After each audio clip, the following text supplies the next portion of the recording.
Welcome back to the show, fueled by Hattie B's Hot Chicken. 615-737-1045 is the number if you want to get involved. Jason Fitz, Yahoo Sports, Fox Sports Radio. I think that's about the only places that Fitzy is doing work for right now. In fact, he's going to be saddled with me for the next 3 days on Fox Sports Radio. What is it, 5 to 8 a.m. the next 2 days, Fitzy, and then 4 to 8 a.m. our time here on Saturday, where they have they've sent in the B team, or are we the C team? I'm not quite sure, to make sure that there is at least programming on the air. How we living, bud? Well, what are you talking about? They're sending in like the A team. They looked around and they're like, you know what? We've got this dynamic duo out of Nashville that we need to make sure the whole country hears. So they're putting us, come on now, let's go. Like Batman, Robin.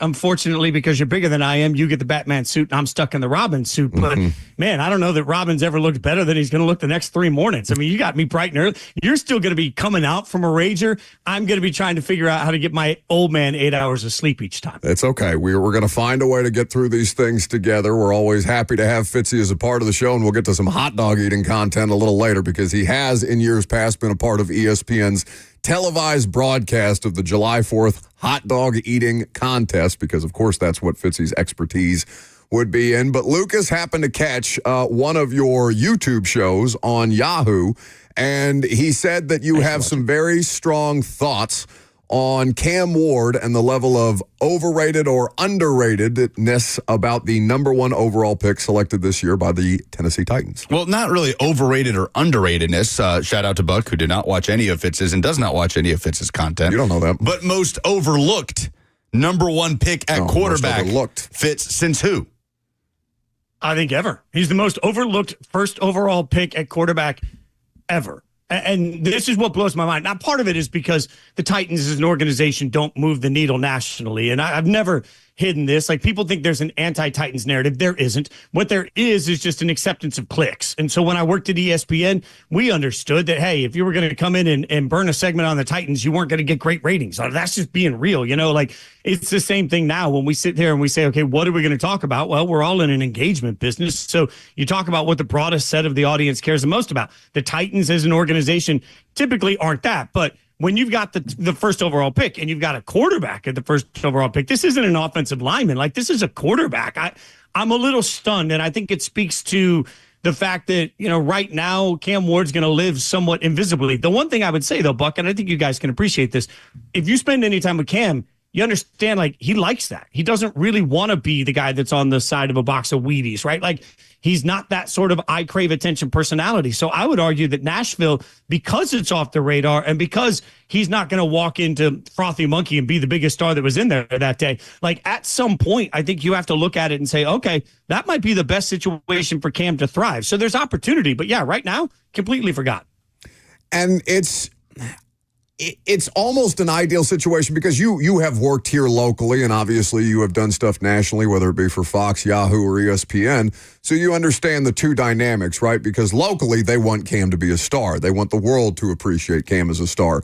They are furious here because he is the nationally televised broadcast that Cam Ward will be a part of, will be preseason week 3 on NBC, a 7 p.m. preseason game against the Minnesota Vikings here in Nashville in an active construction site, which is next to the new Nissan Stadium. That's as close as he's going to get to the spotlight, unless the NFL actually flexes the Titans into a slot, which, I mean, I guess stranger things have happened, but I can't imagine a world where a television network looks around at the Titans in week 15 or 16 and says, all right, let's do it, boys. Let's pull the trigger.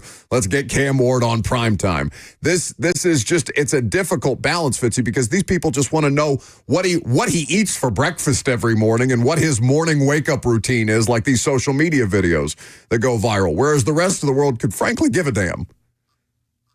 Part of this, though, so let's look at the quarterbacks that have worked. And frankly, I talk about this all the time, but the thought of, hey, we're going to suck so much that we get the first overall pick. That's what every team wants when you're really bad. But look at the best quarterbacks in the NFL, the most winning quarterbacks in the NFL right now. I mean, Joe Burrow was the number 1 overall pick, sure.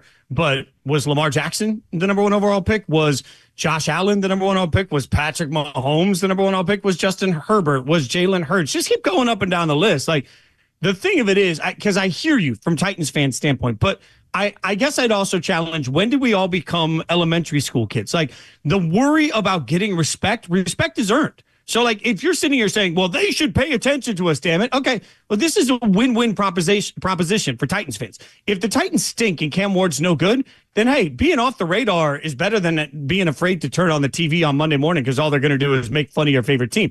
If he is great, well, guess what? Over the course of the next 2, 3, 4 years, the entire world will fall in love with the Titans, and it will prove itself on the field. So I don't know why everybody, every fan base, every year comes in and says, we demand we get respect. It's like, why? I mean, if you are a national pundit watching right now, watching the AFC, why should you care about the Titans compared to every other story that happens in the AFC?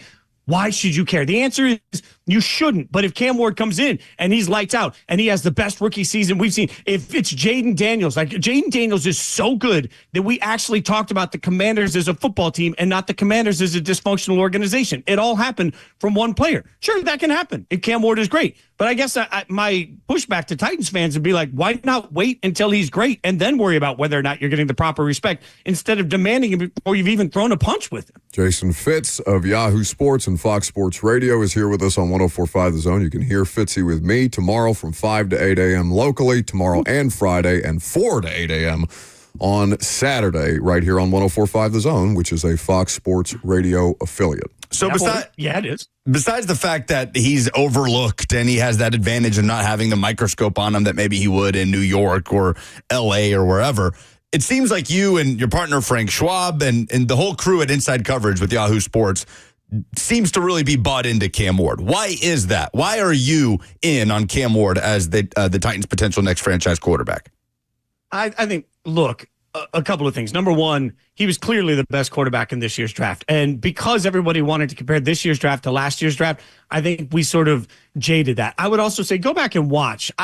Part of my caution with Cam Ward coming into the draft process was, look at how great he was in fourth quarter comebacks, big moments late in games, but then look early in games, and he's part of the reason that dug themselves into that hole. But I think you have to really look at the entirety of the body of work and then ask yourself, did he have much around him that was helping him? And no, he was still able to make all of the plays off schedule that you need to be able to make, which I think is part of modern football, but also the ability to do the simple things. One of the best draft analysts I talked to leading into last year's draft said is the problem with Caleb Williams is he does remarkable things and makes it look easy, but he didn't have to do the remarkable thing. Go back and watch the tape. He didn't take the easy throws that were there for him in his last year at USC. I would argue we saw some of that rear its ugly head in Chicago. That's not Cam Ward. Like, Cam Ward is capable of making on-schedule throws and off-schedule throws. And I think that has to be part of this conversation. It's not just, oh, my God, can he bail you out? It's, hey, this is the 8-yard play that's in front of him. Can he do it? He does that. He's going to have to speed up his release. He's going to have to speed up his read. Some of those things we all know is going to happen. But man, I think it's unfair to put him in this basket of he lives in the sea of suck because he wouldn't have been as highly recruited or as highly touted a prospect as Jaden or Caleb was last year. That's fair, but I mean, my God, would he have been a higher recruited prospect, regarded prospect than J.J. McCarthy? Yes, absolutely, 100%. Is J.J. McCarthy part of the reason the Vikings fans think they're going to go to the playoffs this year? Yes, 100%. So I feel like the problem is it's not that Cam Ward in my mind is walking in and he's the next great quarterback. I just think that he got swept up into a narrative that he's not good enough by no fault of his own. Are you concerned about his situation? Understanding the organization and some of the dysfunction with the Titans, but also this new path they're kind of setting out on with Mike Borgonzi as the general manager and draft developer Tain. They're going to be a young team trying to build out from the ground up. What is your concern level and what Cam Ward will be surrounded by this year to put him in the best position to succeed? On a scale of 1 to 10, it's 1,000. Well, I think the Titans organization is more likely to fail Cam Ward than Cam Ward is to fail the Titans organization.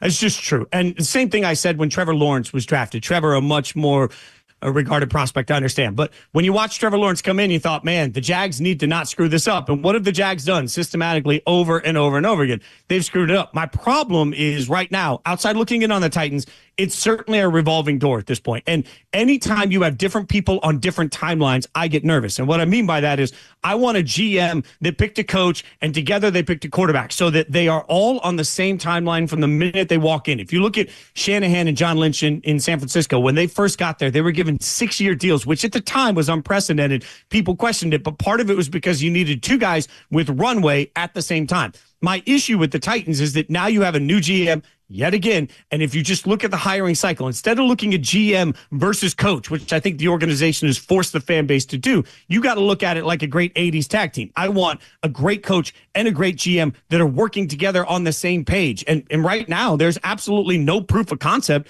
that really exists in Tennessee. Like when you have a revolving door now, if it's not successful, if they only win 3 games this year, then everybody's going to turn around and say, well, Callahan's a problem. And, the current administration didn't pick him, so they pick another coach. And now all of a sudden you've wasted a year. So just like Caleb Williams felt like he was walking into dead man walking with Eberflus as his head coach in Chicago, I think systematically when you look at the organization, you're requiring patience from Amy Adams Strunk. Have they ever proven that that's there? You're requiring that the coach and the GM be on the same page. We have no proof of concept that exists. And you want a coach that can step in and suddenly maximize everything that he has. And frankly, right now, after 1 year, we have no proof of concept that exists either. So now you got a young quarterback coming in with a coach that may or may not be a great head coach, with a GM that may or may not like that head coach, with an owner that may or may not be patient. Like, what part of that screams success to anybody? No, I mean, I think you could look at their last couple of years and see exactly what kind of success or lack thereof it bears out. But I think there's nothing wrong with remaining hopeful about Cam Ward helping to overcome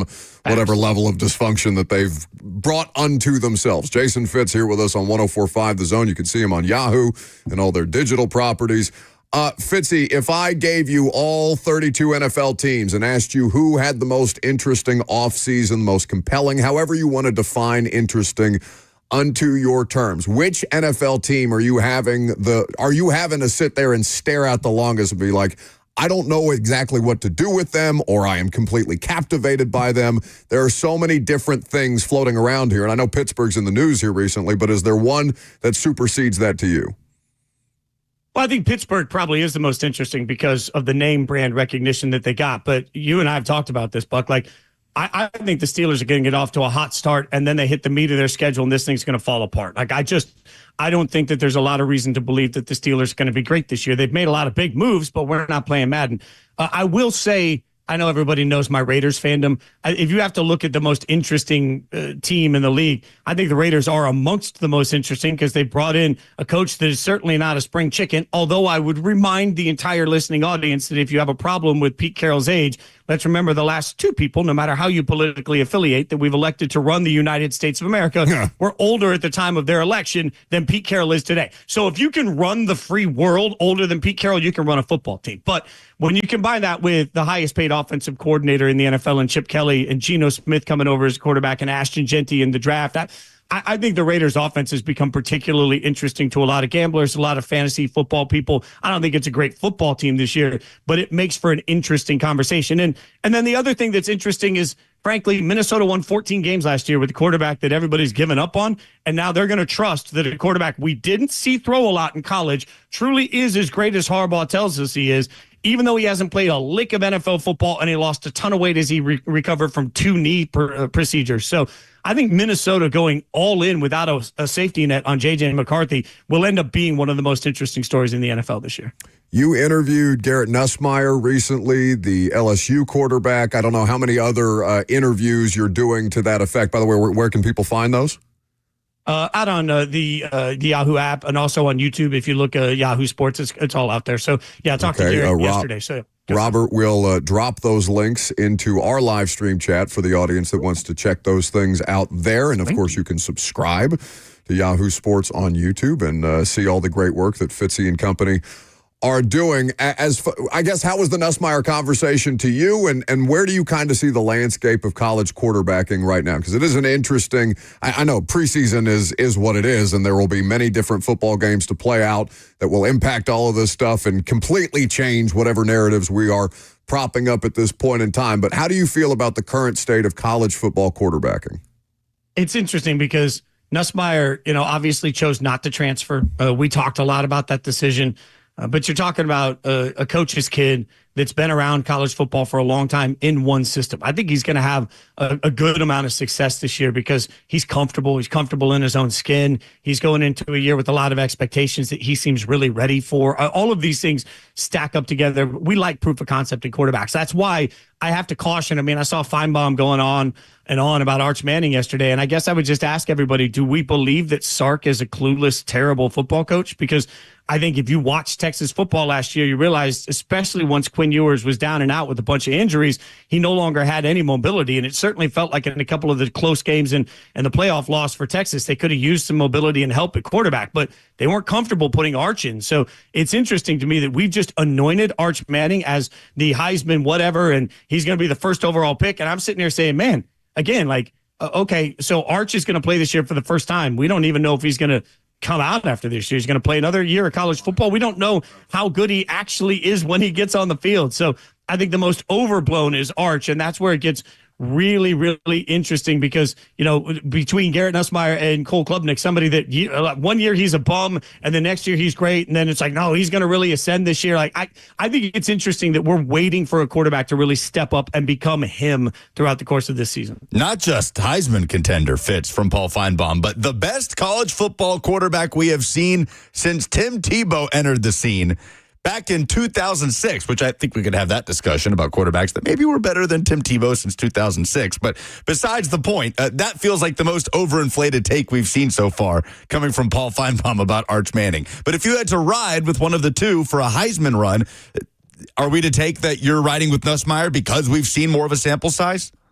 I mean, I'm one of those cautious sort of investors, right? Like, so if I got to invest in somebody that has great name recognition but didn't get on the field when they needed him on a Texas team that's always back but never back, I'm not comfortable with that bet. In a million different ways, I'm not comfortable with that bet. I'm more comfortable with Nussmeier for sure, simply because there's some familiarity, and also, like, Paul's a great dude. The first time I ever met Paul Feinbaum, I was at the SEC Network, also ESPNU headquarters, and there was no green room left to change in, right? So, like, the guys were all using the green room. I was the newbie, so I just walked into the bathroom. The minute my pants hit the floor, I'm just, pants down. Paul Feinbaum walks into the men's room, and he just looks at me. He's like, "Hey, I'm Paul." So, like, I've known Paul for a long time. The first time I met him, I didn't have any pants on.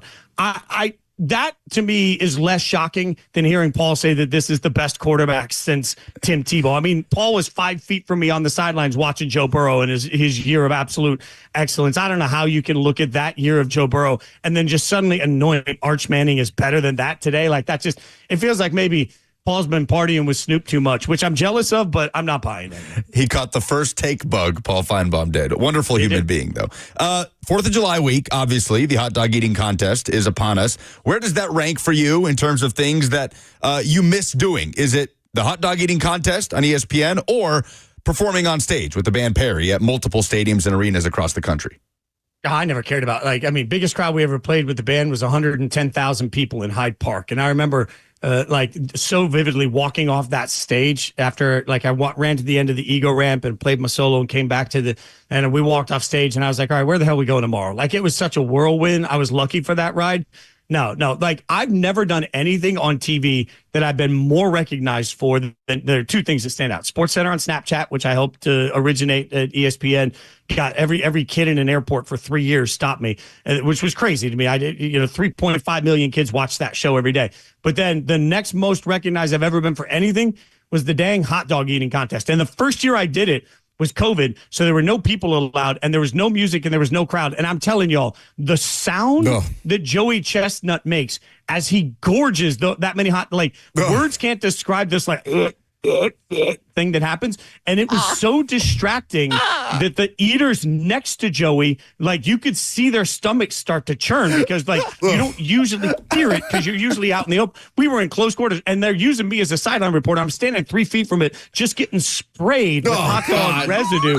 And I hear that gagging and there's a smell to it. There's a smell, but I will tell I will tell your bettors that humidity matters. That's the one thing you have to know. If you are a degenerate like I am, humidity matters. The more humid it gets, the more sticky the hot dogs get. And the longer it takes them to get them out to the table, the more likely they are to be sticky, which makes it harder for the guys to absolutely crush themselves. So look at the weather. If the weather is beautiful, if it's a little chilly and there's no humidity in the air, then Joey's going to he's going to glizzy gladiator like we've never seen. If there's a little bit of humidity in the air, it'll slow him down. Incredible.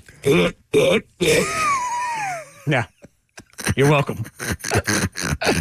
He is Jason Fitz, man of many talents. He is going to be babysitting me for the next 3 days on Fox Sports Radio, 5 to 8 a.m. Thursday and Friday, Saturday, 4 to 8 a.m. Buddy, what the hell are we going to talk about the next 3 days? Gagging on glizzy, right? Yeah, there it is. I mean, that's going to live forever. I'm trying to get kicked off the air before I'm ever. There we go. Fitzy, thank you for the time. I'll talk to you tomorrow, bright and early. Appreciate you. Have a great day. Can't wait to see you early in the morning. Bring some. Tell the world about your door dashing of elite coffee too while you're doing it. You elitist, you snob. Get out of here. That's Jason. The world already knows. I was about to say, if anybody knows how snobby I am, it's the local radio audience. I did Uber Eats an $18 coffee to the studio in the 6 o'clock hour on Saturday. It's bad decision making. What, you have thoughts back there? That's what I thought. I'm Buck Rising. It's 104.5 The Zone.